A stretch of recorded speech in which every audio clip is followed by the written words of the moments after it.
Ya pemirsa, 15 bulan sudah kita kemudian menyaksikan bagaimanakah Zionis Israel memborbardir Gaza dengan hampir menewaskan 50.000 jiwa dan mayoritas adalah anak-anak dan juga wanita. Tepat 15 bulan pula saya waktu itu sempat menggunakan kafiyah pertama kali jurnalis TV One yang mengenakan kafiyah di Indonesia menyiarkan berita-berita soal Gaza. Kami di situ betul-betul concern bagaimanakah kemudian Indonesia, dalam hal ini kami pun media, bisa membawa paling tidak sedikit cercah harapan bagi warga Gaza agar perdamaian di sana bisa terlaksana.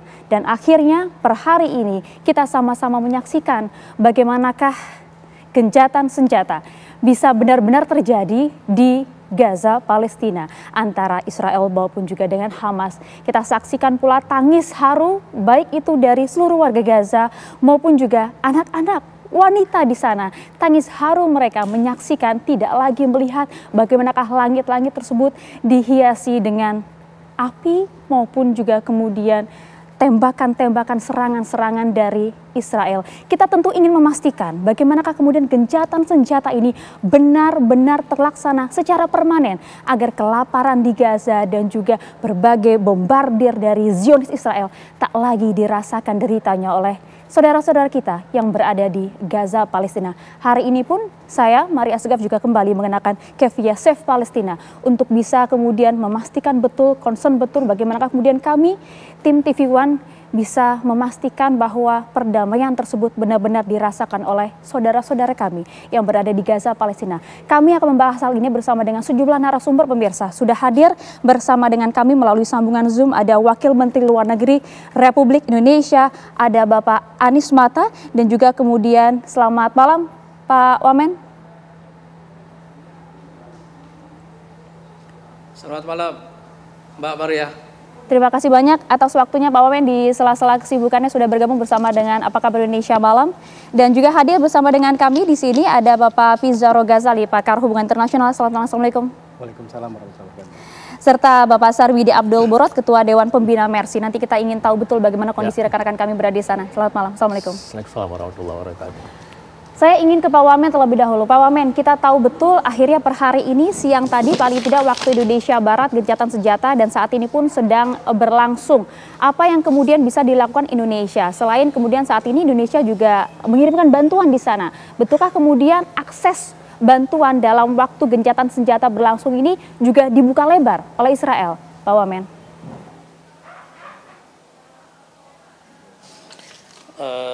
Saya kira saya perlu menjelaskan terlebih dahulu konteksnya ya,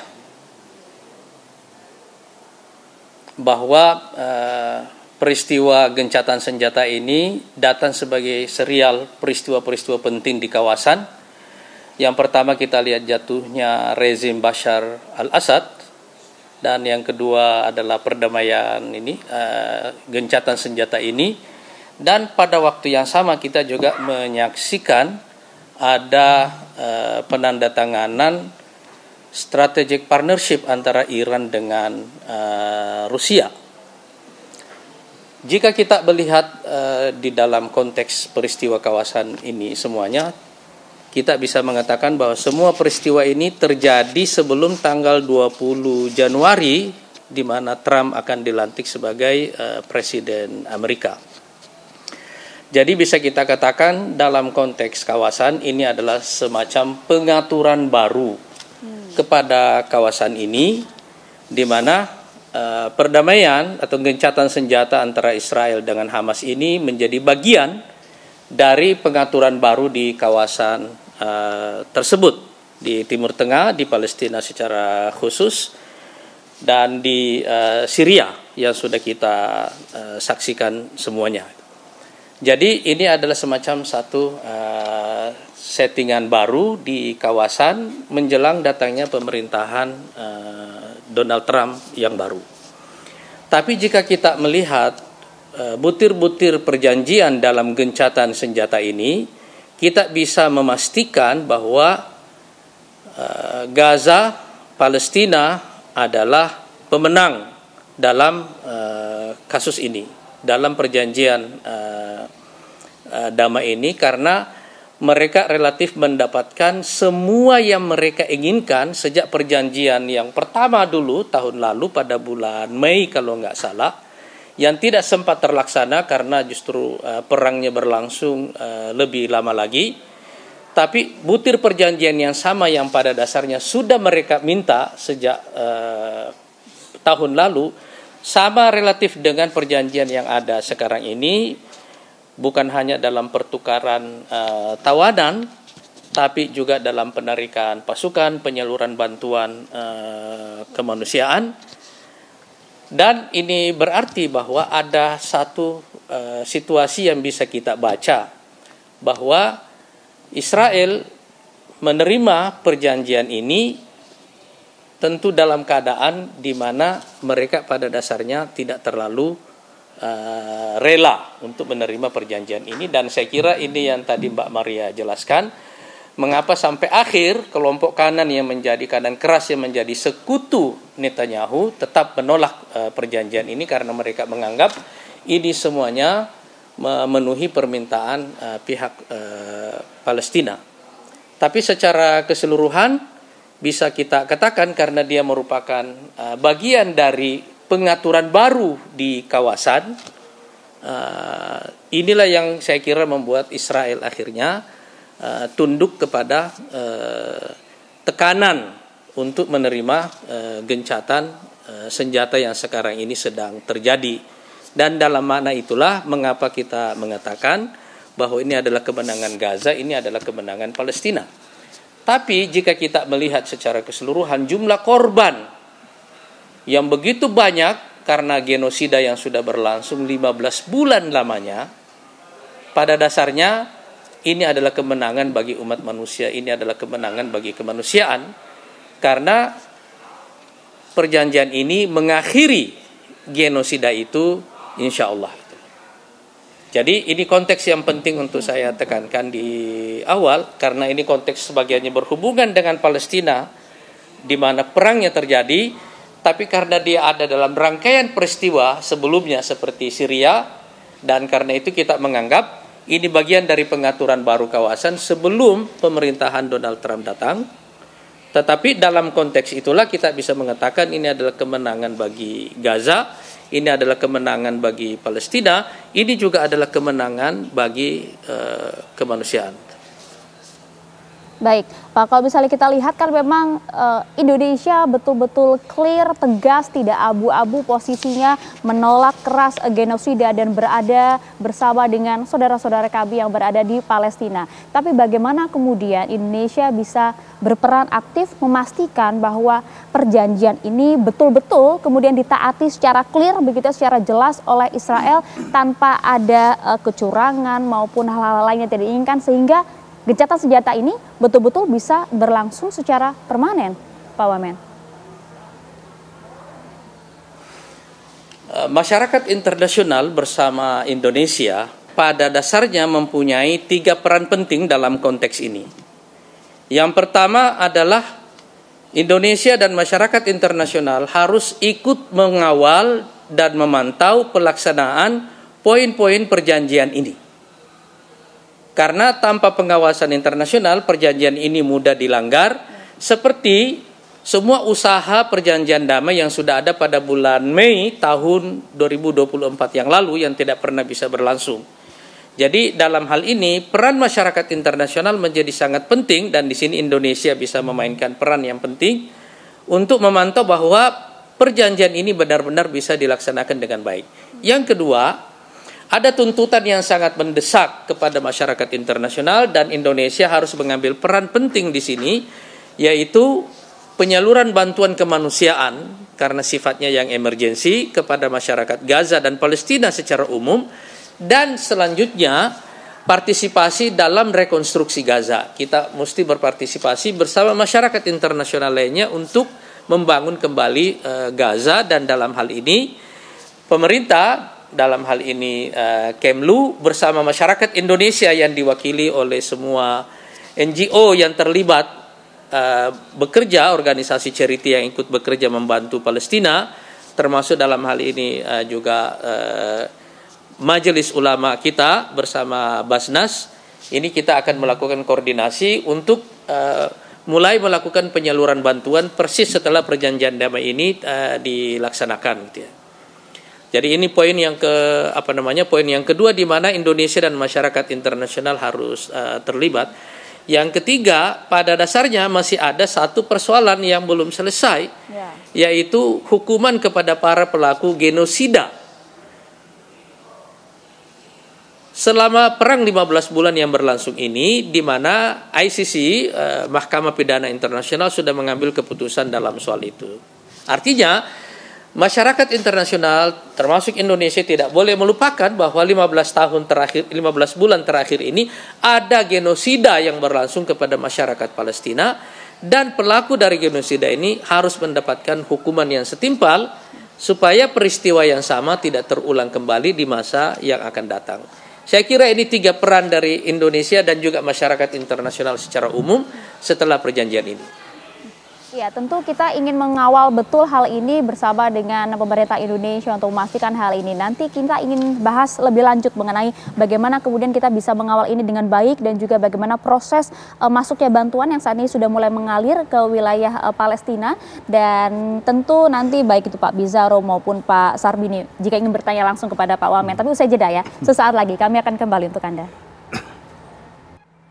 Ya, tiap mendengar lagu ini begitu ya, kami pun yang jauh dari wilayah Gaza, Palestina langsung tersentuh gitu. Belum lagi kita membayangkan bagaimana kemudian kondisi saudara-saudara kita, bahkan juga saudara-saudara kami, rekan-rekan Mercy yang berada di sana. Pak Sarbini, kondisi mereka saat ini seperti apa, Pak?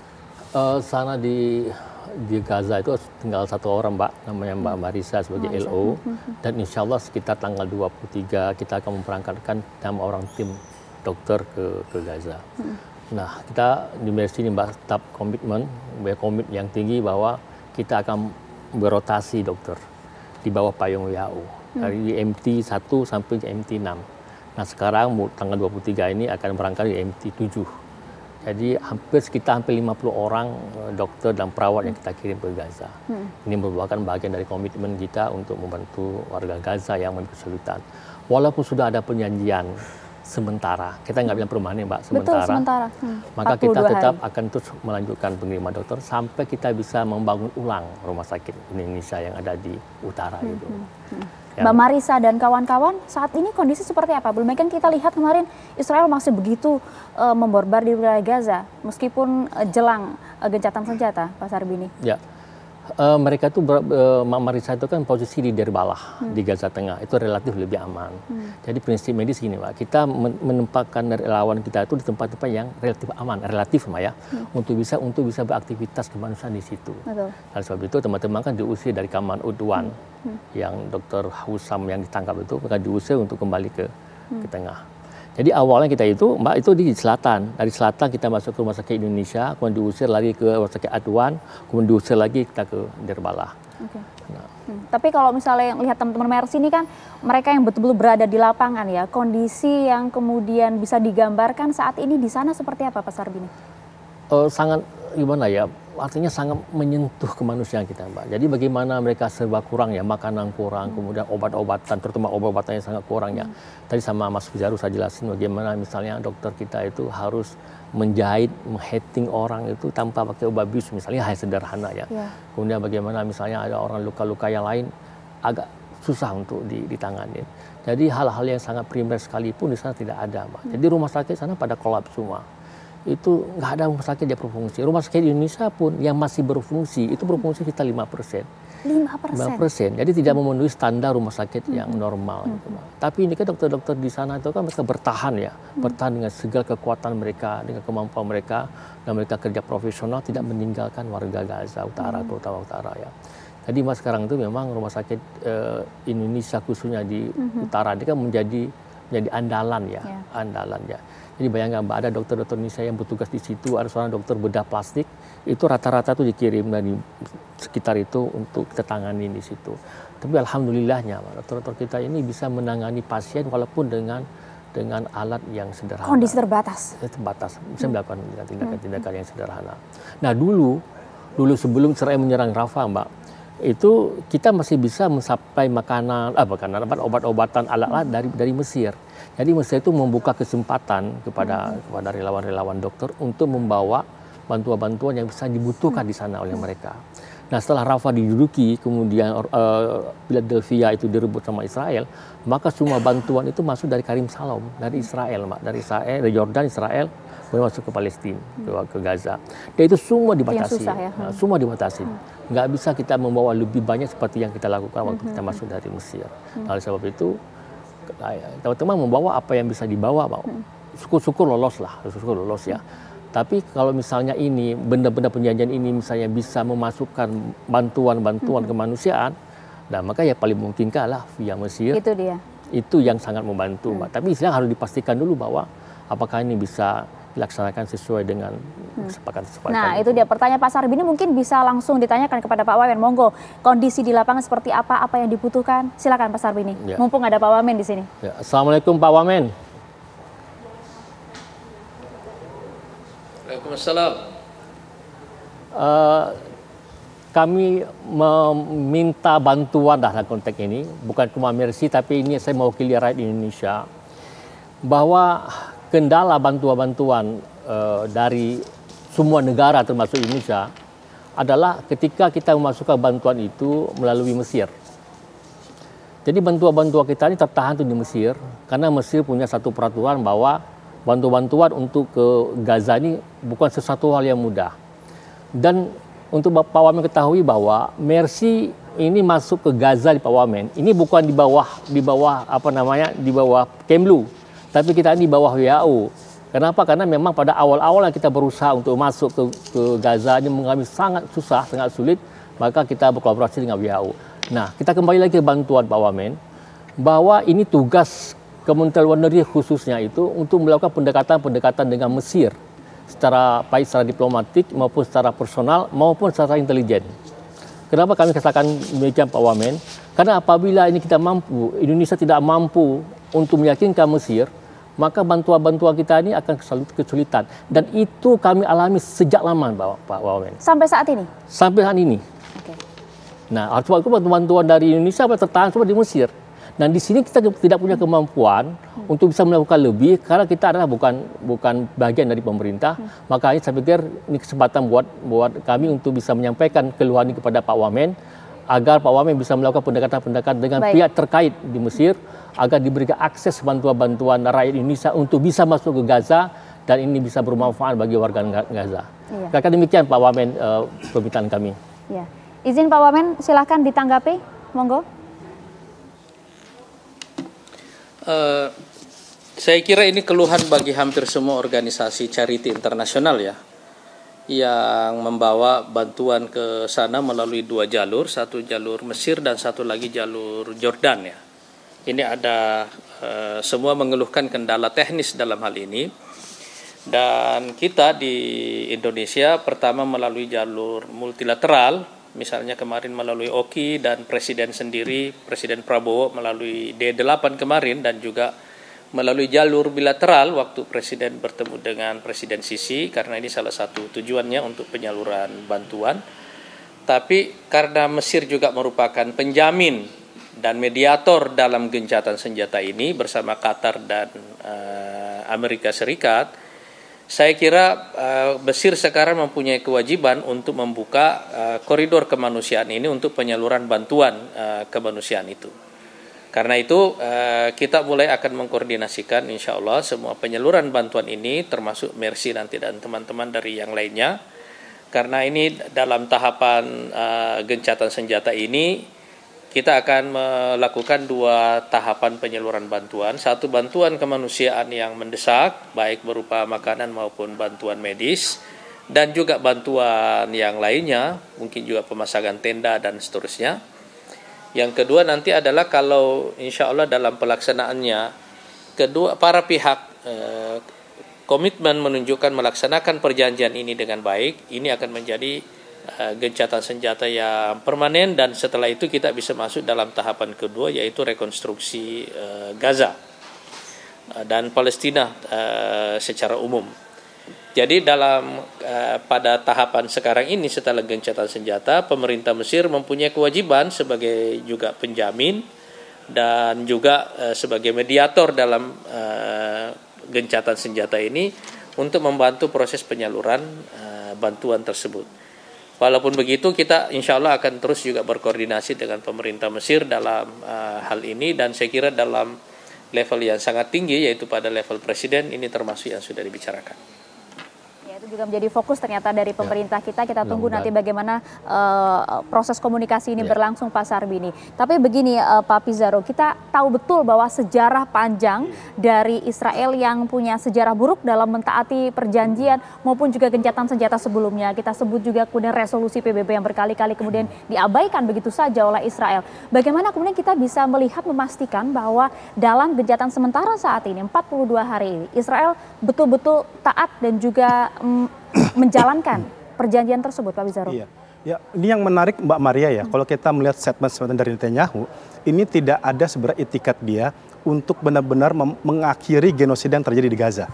Ya, kalau kita lihat saja statement terakhir Netanyahu, dia mengatakan ini hanyalah gencatan senjata sementara dan kita punya hak. Bahasa dia mengatakan kami punya hak untuk kembali menyerang Gaza, seperti itu. Jadi dari kalimat ini saja, ini kan menjadi bersayap. Dan kita patut bertanya dan menguji sejauh mana sebenarnya komitmen Netanyahu untuk mematuhi gencatan senjata. Kalau kita lihat dari butir-butir yang ada sekalipun ya, ini kan juga tidak benar-benar bisa menjamin. Misalkan siapa yang memberi sanksi Israel ketika dia melakukan pelanggaran gencatan senjata? Itu dia tadi pertanyaan Pak Wamen. Iya, Mesir, Qatar, Amerika itu kan penjamin. Dia bukan pihak yang nanti bisa melakukan hukuman secara langsung. Dan berkali-kali kan upaya untuk menghukum Israel itu selalu ditolak. Dan juga bahkan didukung oleh Amerika Serikat. Pertanyaan kedua Mbak Maria, apakah dan juga sejauh mana endurance-nya Trump untuk bisa menekan Netanyahu, memastikan tidak ada lagi upaya kekerasan dan pembantaian dan genosida yang dilakukan. Kita masih ingat ya, Dr. Sarbini ya, Pak Wamen, ketika terjadi genosida Gaza pada 2024, Israel itu kan justru yang mendorong masyarakat Gaza Utara meninggalkan rumahnya, bergeser ke Gaza Tengah sebagai tempat yang aman, tetapi di tengah perjalanan kan ditembaki oleh penjajah Zionis. Lalu di Gaza Tengah pun juga sama. Oke, kalian sekarang mundur masuk ke Rafah di perbatasan, itu tempat yang safe bagi Anda. Yang terjadi, pembantaian masih terus dilakukan. Nah, kalau kita melihat nomenklatur legasinya penjajah Zionis, ini kita pun juga tidak kita menyambut baik genosida yang berlangsung sekarang yang sementara dihentikan, tetapi kita juga tidak punya harapan yang begitu besar kalau melihat track record Netanyahu selama ini untuk dia menaati peraturan. Jangankan itu ya, sekarang teksnya aja itu kan dia beda nih. Dia mengatakan kami akan memperkuat di fase pertama ini pasukan-pasukan kami di koridor Philadelphia, itu yang berbatasan dengan Mesir. Padahal bunyi teks gencatan senjatanya ialah pasukan Israel akan ditarik dari koridor Philadelphia. Ini dikatakan hari ini. Ya, dikatakan hari ini. Makanya saya tidak aneh, bahkan jelang menit-menit terakhir gencatan senjata, itu masih terjadi pembunuhan yang dilakukan oleh Israel. Serangan yang mengakibatkan ada 8 saudara-saudara kita di Gaza itu meninggal dunia. Padahal ini di detik-detik terakhir. Ya dia bikin alasan aja, wah Hamas ini mencoba mengotak-ngatik lah di menit terakhir. Padahal kan itu tidak terjadi.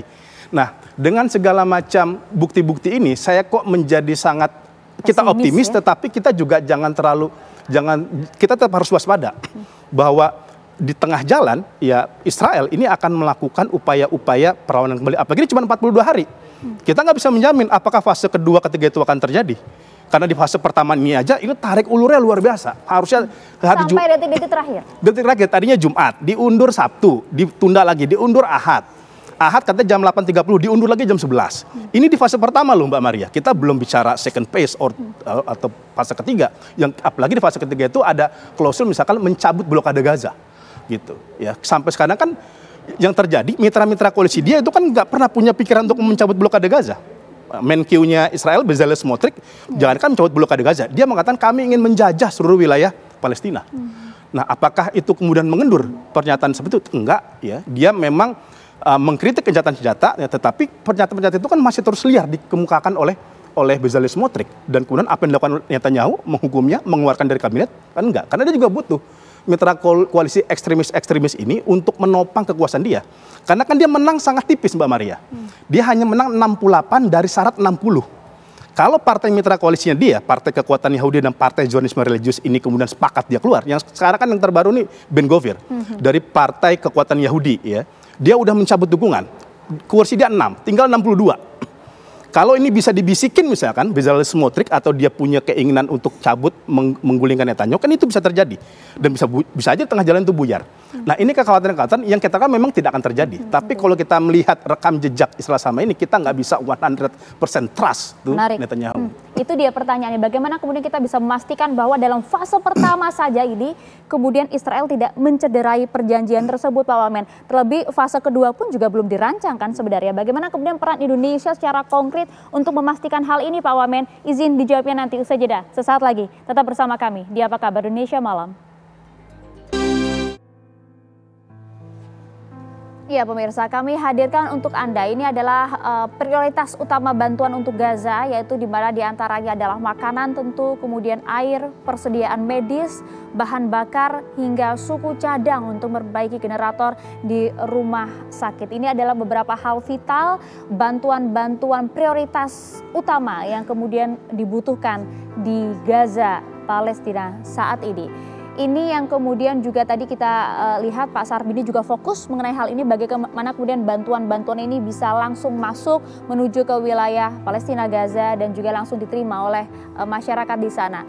Terlebih lagi kalau kita lihat hambatan logistik termasuk dari kerusakan jalan, senjata yang kemudian tidak meledak, hingga kurangnya bahan bakar, serta komunikasi. Ini yang menjadi hambatan dalam menyalurkan bantuan kemanusiaan di wilayah Gaza. Belum lagi tadi kalau kita lihat pintu-pintu masuk bantuan menuju ke wilayah Gaza itu yang terhambat. Tadi itu juga yang disampaikan langsung oleh Pak Sarbini dari Mercy kepada Wakil Menteri Luar Negeri kita.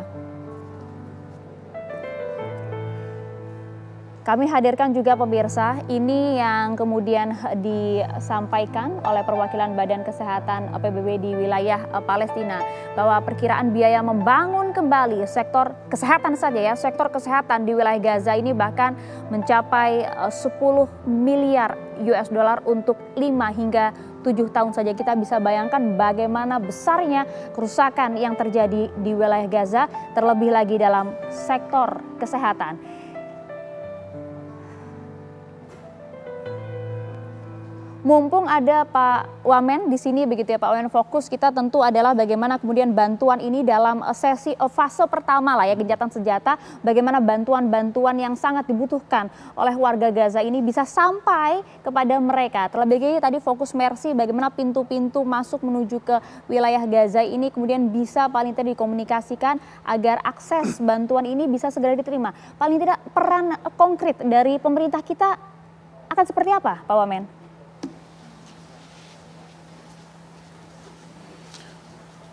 Jadi saya mau menegaskan kembali dalam hal ini ada dua peran yang diperlukan dari pemerintah yang harus kita lakukan di sini.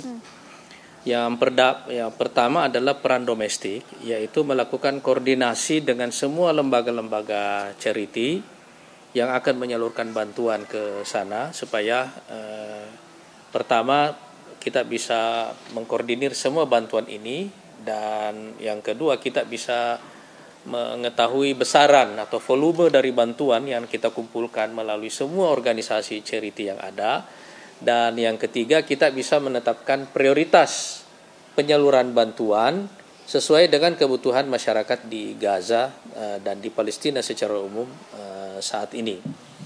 Kemarin saya sudah hari Jumat kemarin saya rapat dengan teman-teman dari Majelis Ulama dan Basnas. Dan insya Allah pekan depan, Senin dan Rabu ini saya mulai akan rapat dengan teman-teman Ormas atau NGO yang lainnya termasuk dengan Mercy insya Allah untuk mulai mengkoordinir penyaluran bantuan ini secara bersama-sama dengan seperti yang saya katakan tadi, 3 aspek yang kita pertimbangkan tadi itu. Supaya lebih rapi, yang kedua volumenya kita bisa tahu, dan yang ketiga adalah penyalurannya sesuai dengan prioritas yang diperlukan oleh masyarakat di sana.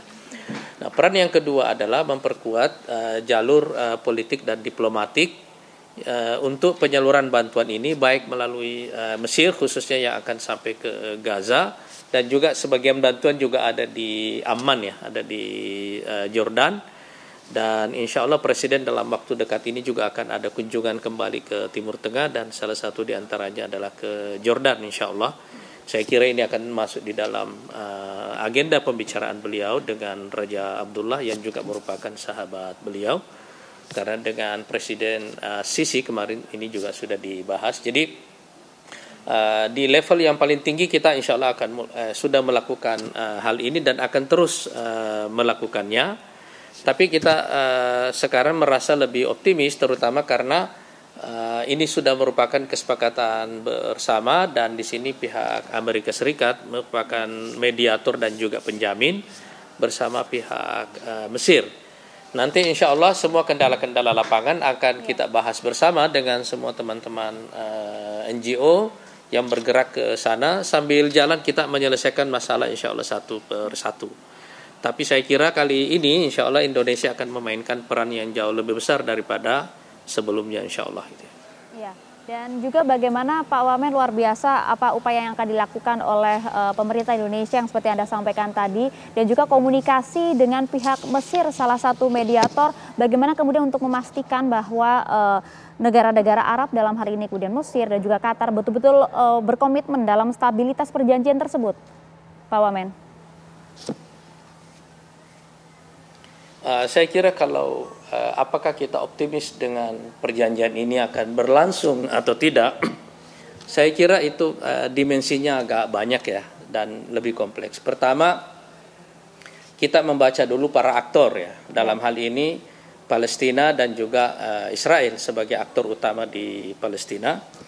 Bagi masyarakat Palestina sekarang, semua faksi perlawanan di Palestina sekarang menganggap bahwa perang yang terjadi selama 15 bulan terakhir ini adalah satu lompatan besar dari intifada yang merupakan perlawanan sporadis seperti yang ada 30 tahun sebelumnya menjadi perang kemerdekaan. Dalam satu perang kemerdekaan, dia mempunyai ciri berlarut, korbannya sangat banyak, dan karena itu ujian terbesarnya pada dasarnya bukan pada kekuatan militer tetapi pada tekad untuk merdeka. Saya kira dalam hal ini, dan ini banyak pengamat Israel yang mulai menyadari hal ini, bahwa Gaza secara perlahan-lahan dengan semua korban yang begitu besar telah berubah menjadi Vietnam baru. Jadi ini sudah menjadi perang Vietnam. Korbannya sangat banyak tetapi akhirnya mereka merdeka. Ini satu. Tapi bagi Israel sekarang ini, terutama dengan hadirnya sekutu kanan keras yang ada bersama Netanyahu, misalnya Ben Gvir dan Smotrich misalnya, saya kira mereka punya perdebatan yang sangat esensial sekali tentang proposal Israel Raya. Apakah ini masih mungkin dilakukan? Bagi mereka kanan keras ini adalah momentum yang paling bagus untuk mengeksekusi rencana itu. Dan mereka sangat yakin setelah membunuh Hasan Nasrullah, merasa melumpuhkan perlawanan Hizbullah di Lebanon, kemudian berhasil membunuh Ismail Haniyah di Teheran, dan juga kemudian serangan Israel kemarin juga serangan bolak-balik ya antara Iran dengan Israel kepada Iran, mereka merasa sangat optimis. Tetapi ini persoalan antara proposal lama, apakah Israel Raya masih relevan dan bisa dieksekusi, atau pada akhirnya dia akan menjadi Israel minimalis. Dan dalam konteks Israel minimalis, orang akan kembali kepada two-state solution. Solusi dua negara. Itu perdebatan sebenarnya yang paling esensial di elit politik Israel sekarang ini. Tapi ada faktor yang ketiga, yaitu aktor internasional, terutama dalam hal ini adalah Amerika, Eropa juga, dan aktor-aktor yang lainnya. Apakah Israel masih bisa mendapatkan dukungan yang lebih besar untuk melanjutkan perangnya di Palestina dengan tekanan publik yang begitu besar dan hilangnya asas moral bagi berdirinya Israel setelah genosida yang berlangsung 15 bulan ini? Kalau kita melihat, korban pertama dari genosida yang terjadi di Israel sekarang ini itu adalah kalahnya Partai Demokrat di Amerika Serikat. Iya kan? Mereka menyaksikan genosida itu berlangsung di bawah pemerintahan Biden dan orang menganggap bahwa oh ternyata ini double standard ini benar-benar nyata. Dan kemudian ICC mengambil kesimpulan untuk menetapkan beberapa orang dalam daftar sebagai pelaku genosida. Ini semua menyebabkan dulu alasan yang membuat negara-negara besar great power dulu tahun 48 di PBB mendukung berdirinya Israel, yaitu Amerika Serikat, Eropa, Uni Soviet, dan juga Cina dan masyarakat internasional lainnya adalah karena mereka merasa bahwa orang-orang Yahudi yang sudah menjadi korban Holocaust dalam waktu yang lama di Eropa dan puncaknya pada masa Perang Dunia Kedua berhak untuk mendapatkan negara nasional buat mereka semuanya. Dan itulah Israel. Iya kan? Tapi alasan moral yang dulu menyebabkan Israel eksis sekarang itu sudah tidak ada, karena dulu yang merupakan korban Holocaust sekarang adalah pelaku Holocaust itu. Jadi persoalan Israel sekarang kalau mereka mau melanjutkan perang, sekuat apa mereka mendapatkan dukungan internasional khususnya dari pendukung utama mereka yaitu Amerika Serikat. Dan kita melihat prioritas pemerintahan Donald Trump nanti ke depan, saya kira bukan lagi di situ. Kalau Anda melihat isu utama yang diangkat oleh Donald Trump sekarang, dia mau mengambil Kanada menjadi state yang ke-51, mau mengambil Greenland, iya kan? Mau menguasai kembali Kanal Panama dan seterusnya. Semua ini tidak ada urusannya dengan Timur Tengah, dan saya kira Donald Trump berkepentingan sekarang menciptakan perdamaian di Timur Tengah seperti dia akan menciptakan perdamaian juga di Ukraina. Karena ini bukan lagi prioritas bagi pemerintahan Amerika Serikat yang akan datang. Saya kira itu konteksnya kalau kita mau melihat kira-kira akan seperti apa nanti jalannya perjanjian ini. Apakah para pihak akan komitmen melaksanakan isi perjanjiannya atau tidak. Ya, menarik Pak Wamen, terima kasih banyak. Mungkin terakhir Pak Wamen, terima kasih telah bergabung bersama kami. Anda mungkin bisa mengawali juga mengajak kita semua untuk sama-sama bergabung untuk membantu Palestina. Silahkan Pak Wamen. Saya mengajak seluruh masyarakat Indonesia untuk ikut serta berpartisipasi membantu kemerdekaan Palestina dalam batas kemampuan apapun yang kita miliki saat ini, karena ini merupakan kewajiban atau amanat konstitusi, ini juga merupakan kewajiban agama, dan yang lebih penting juga adalah ini adalah darurat kemanusiaan. Kita dulu pernah dijajah, kita tahu betul pahitnya berada di bawah penjajahan. Dan sekarang ini waktunya kita membantu saudara-saudara kita di Palestina untuk menikmati kemerdekaannya setelah lebih dari hampir 80-an tahun mereka sudah mengalami penjajahan yang luar biasa. Dan saya kira sebagai bangsa Muslim terbesar di dunia dengan populasi terbesar di dunia dan juga sebagai negara Muslim dengan ekonomi terbesar, karena ada 3 negara Muslim yang ada di G20 yaitu Indonesia, Turki, dan Arab Saudi, sudah sepantasnya bantuan kita kepada saudara-saudara kita di Palestina sesuai dengan ukuran kita sebagai negara Muslim terbesar di dunia. Baik, terima kasih banyak Wakil Menteri Luar Negeri Republik Indonesia Bapak Anies Mata telah bergabung bersama kami di Apa Kabar Indonesia Malam. Salam sehat untuk Anda. Assalamualaikum Pak Wamen. Assalamualaikum warahmatullahi wabarakatuh. Makasih Mbak Maria. Terima kasih banyak Pak Wamen. Terima kasih telah bergabung bersama kami. Kami akan jeda sesaat pemirsa. Kami akan lanjutkan kembali. Usai jeda sesaat lagi di Apa Kabar Indonesia Malam. Ya, Anda kembali di Apa Kabar Indonesia Malam pemirsa. Kita tahu betul ini memang baru fase pertama dari gencatan senjata yang mungkin bisa kita katakan ini baru sementara ya. Tapi kita melihat bagaimana track record dari Israel yang selalu mengabaikan berbagai perjanjian dan juga komitmennya, belum lagi peran dari Amerika Serikat saat ini yang tentu pasti ada deal-dealan khusus dengan Israel. Bagaimana kita kemudian mengamati hal ini, Pak Bizarro? Ini kan Mbak Maria kan, ini sebenarnya kan ada konsensi yang diberikan Donald Trump kepada Netanyahu untuk menerima gencatan senjata. Yaitu salah satunya ialah menyetujui perluasan pemukiman Israel di tepi barat. Kita jangan lupa, kasus Palestina ini nggak hanya terjadi di Gaza. Makanya kan operasi yang dilakukan oleh Hamas itu namanya operasi Tufanul Aqsa. Bukan Tufanul Gaza, bukan Tufanul Rafah, bukan Tufanul Khan Yunis, tapi Al-Aqsa. Artinya apa?